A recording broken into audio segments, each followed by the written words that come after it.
তারেক রহমানের ময়মনসিংহের জনসভাতেও বিপুল সমাগম। বললেন আগামীতেও দুর্নীতির বিরুদ্ধে জিরো টলারেন্স থাকবে বিএনপির। 2001 থেকে 2006 সাল পর্যন্ত তাদেরও তো দুজন সদস্য বিএনপির সরকারে ছিল না? ছিল। তো বিএনপি যদি অতই খারাপ হয় তাহলে ওই দুই ব্যক্তি কেন পদত্যাগ করে চলে আসেনি?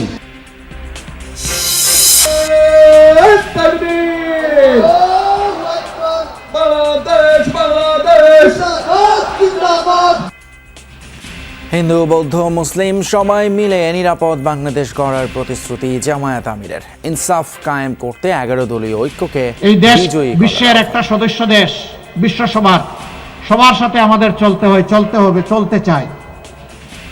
সভ্য প্রত্যেকটি দেশকে আমরা বন্ধু হিসাবে পেতে চাই। ভোটারদের মন জয়ে গণসংযোগে প্রার্থীরা। রাজধানীতে পাটওয়ারি লাঞ্ছিতের ঘটনায় বিএনপিকে দোষারোপ এনসিপির, নিজেরাই ঘটিয়েছে জবাব মির্জা আব্বাসের। কি লাগবে ওর সঙ্গে খামাখা, কি দরকার? প্রয়োজন নাই তো। আমার কোনো রেকর্ড নাই যে কোনো প্রতিপক্ষের সঙ্গে আমার কখন সংঘর্ষ হয়েছে কি ঝগড়া হয়েছে। আলিমুল্লাহ কলেজে একেবারে চিহ্নিত ছাত্রদলের ক্যাডার সন্ত্রাসীরা এটা পরিকল্পনা করে এটা করেছেন।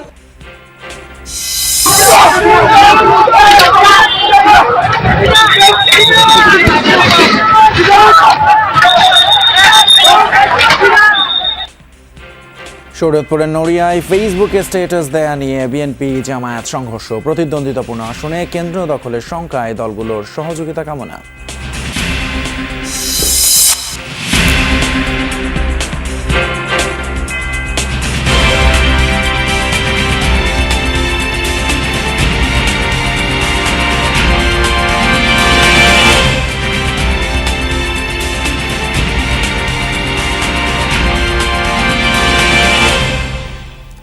সবাইকে আমন্ত্রণ যমুনা নিউজে, আপনাদের সঙ্গে আছি আমি ফয়সাল। তুমি এতক্ষণ শিরোনামগুলো দেখলেন। দুর্নীতি ইস্যুতে একটি দল পালিয়ে যাওয়া স্বৈরাচারের ভাষায় কথা বলছে, অথচ তারাও ছিল বিএনপি জোট সরকারের সদস্য। এমন মন্তব্য করে তারেক রহমান প্রশ্ন তোলেন, বিএনপি সরকারের ইন্ধনেই যদি দুর্নীতি হয়ে থাকে তাহলে নিজামী মুজাহিদ তখন পদত্যাগ করেননি কেন? ময়মনসিংহে নির্বাচনী জনসভায় তারেক রহমান জনগণের কাঙ্ক্ষিত বাংলাদেশ উপহার দেওয়ার আশ্বাস দিয়ে বিএনপির পরিকল্পনা তুলে ধরেন, জোর দেন দুর্নীতি দমনে। আরফিন শাকিলের প্রতিবেদনে বিস্তারিত। ব্রহ্মপুত্র পারে যেন বহুদিন পর রাজনীতির উৎসব উপলক্ষ 22 বছর পর বৃহত্তর ময়মনসিংহের জনতার কাছে বিএনপি চেয়ারম্যান তারেক রহমান। লন্ডনে নির্বাসনে থাকলেও এই জনপদের সাথে গভীর যোগাযোগ ছিল জিয়াপুত্রের। আন্দোলন সংগ্রাম থেকে শুরু করে কাউন্সিলে ভূমিকা রাখেন তারেক রহমান, যার প্রতিফলন ময়মনসিংহ সার্কিট হাউস মাঠের এই জনসমুদ্র।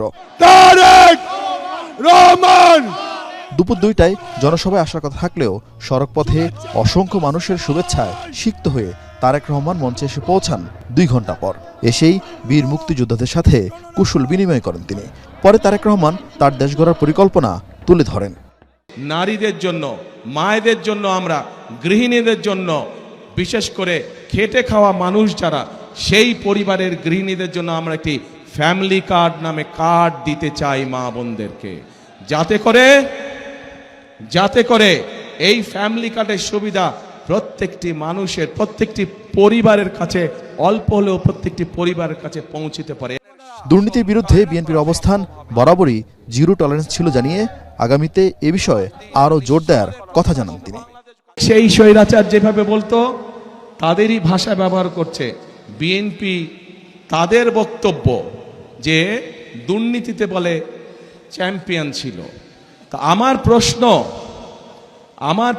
2001 থেকে 2006 সাল পর্যন্ত তাদেরও তো দুজন সদস্য বিএনপির সরকারে ছিল না? ছিল। তো বিএনপি যদি অতই খারাপ হয় তাহলে ওই দুই ব্যক্তি কেন পদত্যাগ করে চলে আসেনি? 12 ফেব্রুয়ারি ভোট থেকে ভোট কেন্দ্রে পাহারা দেওয়ার আহ্বান জানিয়ে তারেক রহমান ঐক্যবদ্ধ থাকলে জনগণের শাসন কায়েমের প্রতিশ্রুতি দেন। লাইন দিয়ে দাঁড়াবেন, ভোট শুরু হবে, সাথে সাথে ভোট দেওয়া ইনশাল্লাহ শুরু করবেন। কিন্তু ভোট দিয়ে সাথে সাথে চলে আসলে চলবে না। কি করা লাগবে? থাকতে হবে, কড়ায় গন্ডায় বুঝে নিয়ে আসতে হবে। পরে ময়মনসিংহ বিভাগের 4 জেলার প্রার্থীদের হাতে ধানের শীষ তুলে দেন বিএনপি চেয়ারম্যান। বিজয়ী হলে নির্বাচনের পর খাল কাটা কর্মসূচি পালন করতে আবারও ময়মনসিংহে আসার কথা জানান তিনি। দেশের অন্যান্য এলাকার তুলনায় বরাবরই ময়মনসিংহ বিভাগে ভোটের অঙ্কে পিছিয়ে থাকে বিএনপি। তবে সময় বদলেছে, এখানকার নেতাকর্মীদের বিশ্বাস আগামী নির্বাচনে সব রেকর্ড ভেঙে যাবে। বিশেষ করে তারেক রহমানের আগমন এখানকার মানুষের মধ্যে গণজোয়ার তৈরি হয়েছে ধানের শীষের পক্ষে। আরিফিন শাকিল, যমুনা নিউজ, ময়মনসিংহ। ময়মনসিংহে নির্বাচনী জনসভা শেষে ঢাকায় ফিরেছেন বিএনপি চেয়ারম্যান তারেক রহমান। পথে গাজীপুরের রাজবাড়ী মাঠে জনসভা শেষে রাজধানীর উত্তরার আজমপুর ঈদগাহ মাঠে আরেক নির্বাচনী জনসভায় যোগ দিয়ে কথা বলছেন তিনি। আমরা সরাসরি চলে যাচ্ছি তার বক্তব্যে। একইভাবে এই সমস্যার সমাধানের মাধ্যমে আমাদেরকে নতুন মিল ফ্যাক্টরি কলকারখানা তৈরি করতে হবে, যাতে করে আমরা দেশের মানুষের কর্মসংস্থানের ব্যবস্থা করতে পারি। প্রিয় ভাই বোনেরা, এখানে মানুষের অনেক দিনের একটি দাবি, বিশেষ করে মধ্যবিত্ত এবং নিম্নবিত্ত মানুষ, তাদের জন্য একটি হাসপাতালের প্রয়োজন। এই এলাকার তাদের চিকিৎসা সুবিধার জন্য একটি হাসপাতালের প্রয়োজন। এইটি একটি সরকারি হাসপাতালের প্রয়োজন। ইনশাল্লাহ এই ব্যাপারে ধানের শীষ বিজয় হয়ে 12 তারিখে সরকার গঠনে সক্ষম হলে ইনশাল্লাহ আপনাদের সমর্থনে, আল্লাহর রহমতে আমরা এই ব্যাপারে উদ্যোগ গ্রহণ করব। প্রিয় ভাই বোনেরা, আরেকটি সমস্যা, যেই সমস্যায় শুধু এই এলাকার মানুষ নয়, এই সমস্যায় সারা বাংলাদেশের মানুষ কষ্ট পাচ্ছে। কি সেই সমস্যা? সেই সমস্যা হচ্ছে পানি সংকট। এই এলাকার মানুষ যেরকম বিল দেয় কিন্তু পানি সঠিকভাবে পায় না, ঠিক একইভাবে আমাদের দেশের খাল বিল সবগুলো শুকিয়ে গিয়েছে। ওপারে বাঁধ নির্মাণ করে আমাদের নদীর প্রবাহগুলোকে বন্ধ করে দেওয়া হয়েছে। প্রিয় ভাই বোনেরা, এই এলাকার পানির সমস্যার সমাধান যেমন আমাদেরকে করতে হবে, একইভাবে সমগ্র দেশে আমাদেরকে পানির সমস্যার সমাধান করতে হবে। এবং সেই জন্যই আমরা খাল খনন কর্মসূচি গ্রহণ করেছি, যার মাধ্যমে আমরা শুধু এই এলাকার মানুষের পানির সমস্যার সমাধান না, চেষ্টা করব আমরা ইনশাল্লাহ সারা দেশের পানির সমস্যার সমাধান করার জন্য। প্রিয় এলাকাবাসী, প্রিয় ভাই বোনেরা, সামনে কয়দিন পরে বর্ষা মৌসুম শুরু হবে। শীত শেষ হলেই কয়দিন পরে বর্ষা মৌসুম শুরু হবে, এবং বর্ষা মৌসুম যখন শুরু হয় তখন এই এলাকার মানুষের সবচেয়ে বড় দুর্ভোগ হয় জলাবদ্ধতা। অনেকগুলো রাস্তাঘাট আছে এই এলাকার ভিতরে যেগুলো সব পানির নিচে চলে যায়। এই জলাবদ্ধতা এই এলাকায় যেরকম আছে, ঢাকা শহরের বিভিন্ন এলাকায় আছে। আমাদেরকে মানুষকে এই জলাবদ্ধতা থেকে দূর করতে হবে। ইনশাল্লাহ আগামী 12 তারিখে বিএনপি সরকার গঠন করলে, এখান থেকে ধানের শীষকে আপনারা বিজয় করে নিয়ে আসলে, বিএনপি সরকার গঠন করলে জলাবদ্ধতার সমস্যার সমাধান সবচাইতে আগে ইনশাল্লাহ আমরা করব। রাজধানীর উত্তরায় নির্বাচনী প্রচারণায় বিএনপি চেয়ারম্যান তারেক রহমানের বক্তব্য শুনছিলাম আমরা। গণভোটে হ্যাঁ পাশ করলে ফ্যাসিবাদ ফিরবে না, আর এজন্যই নতুন ফ্যাসিস্টরা গণভোটের বিপক্ষে প্রচারণা চালাচ্ছে। যশোরের নির্বাচনী সমাবেশে এমন মন্তব্য করেন জামায়াতের আমির ডাক্তার শফিকুর রহমান। কেউ যদি পায়ে পাড়া দিয়ে ঝগড়া করতে আসে তবে ছাড় দেওয়া হবে না বলে হুঁশিয়ারি দেন তিনি। বলেন, একটি দল মায়েদের ফ্যামিলি কার্ড দেওয়ার কথা বলছেন, আবার মা বোনরা নির্বাচনী প্রচারণায় গেলেই হেনস্থা করছেন। এমন ঘটনা চলতে থাকলে এবং নির্বাচন কমিশন ব্যবস্থা না নিলে এবার প্রতিরোধ করা হবে। দেশে দক্ষিণাঞ্চল জুড়ে আয়োজিত সমাবেশে এসব কথা বলেন জামায়াতের আমির। নির্বাচনী প্রচারণার ষষ্ঠ দিনে দেশের দক্ষিণ পশ্চিমাঞ্চল জুড়ে পথসভা ও জনসভায় অংশ নিচ্ছেন জামাত আমির ডাক্তার শফিকুর রহমান। দিনের শুরুতেই যশোর ঈদগাহ মাঠের জনসভায় অংশ নেন তিনি। জনসভায় জামাতের সেক্রেটারি জেনারেল অধ্যাপক মিয়া গোলাম পরোয়ার বলেন, একটি অপশক্তি জুলাই সনদ বাস্তবায়ন না করে আবারও দুর্নীতি অপশাসন ফিরিয়ে আনতে গণভোটে না এর পক্ষে ক্যাম্পেইন করছে। গণভোটে নাতে ভোট দেওয়ার জন্য ভিতরে ক্যাম্পেইন করছে। আমরা গণভোটে সবাই হা বলবো, হাতে ভোট দেওয়া মানে দুর্নীতির বিরুদ্ধে ভোট দেওয়া। জনসভায় প্রধান অতিথির বক্তব্যে জামাত আমির বলেন, একটি দল মহিলাদের হাতে ফ্যামিলি কার্ড দেওয়ার কথা বলে আবার মা বোনদের গায়ে হাত দিয়ে হেনস্থাও করছে। তাই তারা যতই প্রলোভন দেখাক তাদের কাছে মা বোনেরা নিরাপদ নয়। ভোট চাওয়ার জন্য বের হচ্ছেন, একদিকে ফ্যামিলি কার্ড আর একদিকে মা বোনদের গায়ে হাত, দুইটা তো একসাথে চলে না। এ দিয়ে কি বার্তা দেওয়া হচ্ছে জাতিকে?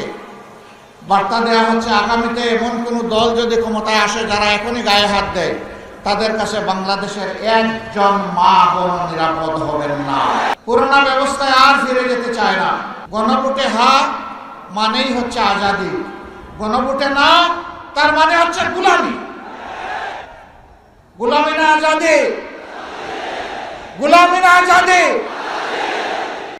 এরপর হেলিকপ্টার যোগে সাতক্ষীরার জনসভায় অংশ নেন জামাত আমির ডাক্তার শফিকুর রহমান। বক্তব্যে তিনি বলেন, ছাত্র সংসদ নির্বাচনগুলো বলে দেয় দেশের মানুষ পরিবর্তনের দিকে মুখিয়ে আছে।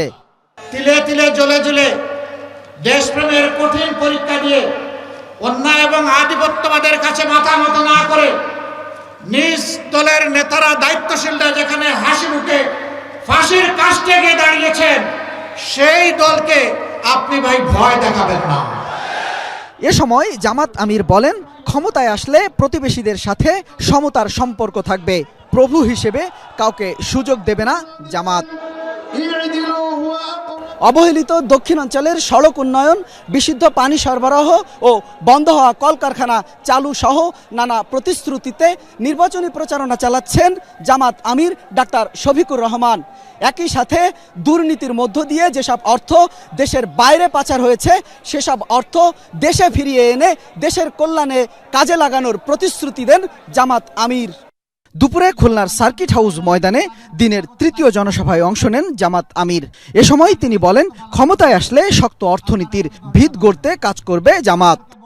আমরা ইনসাফের ভিত্তিতে যার পাওনা তার হাতে তুলে দেব। এমনকি আমরা এটাও দেখব না একজন উপযুক্ত নাগরিক তিনি কোন ধর্মে বিশ্বাসী, এইটাও আমরা দেখব না। আমরা দেখব এই কাজের জন্য তিনি উপযুক্ত ব্যক্তিটি কিনা। ইনসাফ কায়েম করতে 11 দলীয় নির্বাচনী ঐক্যকে বিজয়ী করার আহ্বান জানান। ন্যায়ের পক্ষে, ইনসাফের পক্ষে সেদিন যেন ব্যালটের জোয়ার সৃষ্টি হয় ইনশাআল্লাহ। তবে আপনাদেরকে একটু সাবধান করে যাব, কেউ যদি আকাশ থেকে কালো চিলের রং ধারণ করে কারো ভোট ছু মেরে নিয়ে যেতে চায়, ওর ডানা সহ খুলে ফেলবেন। হিন্দু, বৌদ্ধ, মুসলিম সবাই মিলেমিশে একসাথে নিরাপদ বাংলাদেশ গড়ারও প্রতিশ্রুতি দেন ডাক্তার শফিকুর রহমান। আমার ভোট আমি দেব, আমার ভোটে হাত বাড়ালে খবর আছে। শামীম রেজা, যমুনা নিউজ, বাগেরহাট। 3 পার্বত্য জেলায় চালু হলো ই-লার্নিং কার্যক্রম। ভার্চুয়ালি 12টি স্কুলে এই কার্যক্রম উদ্বোধন করেন প্রধান উপদেষ্টা ডক্টর মোহাম্মদ ইউনূস। শিক্ষক-শিক্ষার্থীদের সাথে মতবিনিময়ে তিনি বলেন, যোগাযোগ বিচ্ছিন্নতার জন্য পার্বত্য অঞ্চলে ভালো শিক্ষকেরা যেতে চান না। এ সময় পাহাড় এলাকায় সীমিত ইন্টারনেট সেবার জন্য সরকার দায়ী বলে মন্তব্য করেন প্রধান উপদেষ্টা। ডক্টর ইউনূস আরও বলেন, সবাই এদেশের নাগরিক, অন্য নাগরিক যে অধিকার পায় পার্বত্য জেলার মানুষও সেই অধিকার পাবে, বঞ্চিত থাকার কোনো কারণ নেই। শিক্ষক এবং শিক্ষার্থীরা ই-লার্নিং কার্যক্রম শুরুর জন্য প্রধান উপদেষ্টাকে ধন্যবাদ ও কৃতজ্ঞতা জানান। আসন্ন জাতীয় সংসদ নির্বাচন ঘিরে সারা দেশে জমে উঠেছে প্রার্থীদের প্রচার, গণসংযোগ। সকাল থেকে কর্মী সমর্থকদের নিয়ে নিজ নিজ নির্বাচনী এলাকা চষে বেড়ান প্রার্থীরা। ভোটারদের দাঁড়ে দাঁড়ে গিয়ে নতুন বাংলাদেশ বিনির্মাণের প্রতিশ্রুতিতে চান ভোট। গণসংযোগে এই দিনের বেশিরভাগ সময় ব্যয় করেন কক্সবাজার 1 আসনে বিএনপি প্রার্থী সালাউদ্দিন আহমদ। প্রচারণায় জুলাই আন্দোলনে শহীদদের প্রত্যাশা পূরণ এবং জনগণের ভাগ্য উন্নয়নে ধানের শীষে ভোট দেওয়ার আহ্বান জানান তিনি। সকাল থেকে চট্টগ্রামের পূর্ব মাদারবাড়ি এলাকায় গণসংযোগ শুরু করেন 11 আসনে বিএনপি প্রার্থী আমির খসরু মাহমুদ চৌধুরী। বিদেশিদের উপর নির্ভর করে যারা রাজনীতি করে, দেশের জনগণের উপর তাদের আস্থা নেই বলে মন্তব্য করেন তিনি। রাষ্ট্রীয় ক্ষমতায় এবং রাষ্ট্র পরিচালনার দায়িত্বে আনতে হবে ইনশাআল্লাহ। তাহলেই এই দেশের মানুষ দেশের শক্তিকে পাবে। একটি জাতি হিসেবে আমরা সবসময় গর্ব করি। সেইখানে যদি কেউ বিদেশিদের উপর নির্ভর করে বাংলাদেশের ভিতরে রাজনীতি করতে চায়, তাদেরকে এখানে জায়গা থাকবে।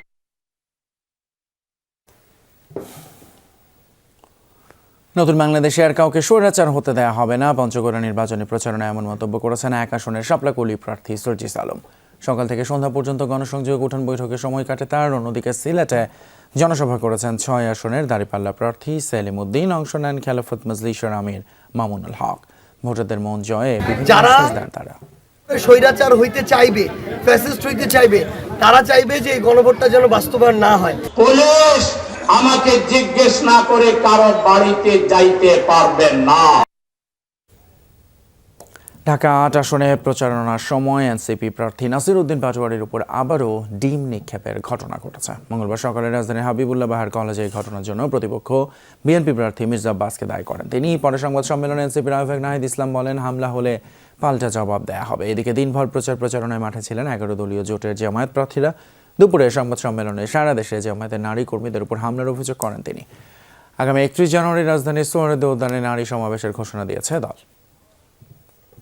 মারার ভয়ে জনগণ থেকে বিচ্ছিন্ন হয়ে এই ধরনের সন্ত্রাসী কর্মকাণ্ড কেউ আপনারা করবেন না এবং মির্জা আব্বাসকে বলবো সন্ত্রাসী কার্যক্রম বন্ধ করেন। এটা খুবই দুঃখজনক, খুবই ন্যাক্কারজনক এবং এটা অস্বীকারের চেষ্টা আরো বেশি ন্যাক্কারজনক।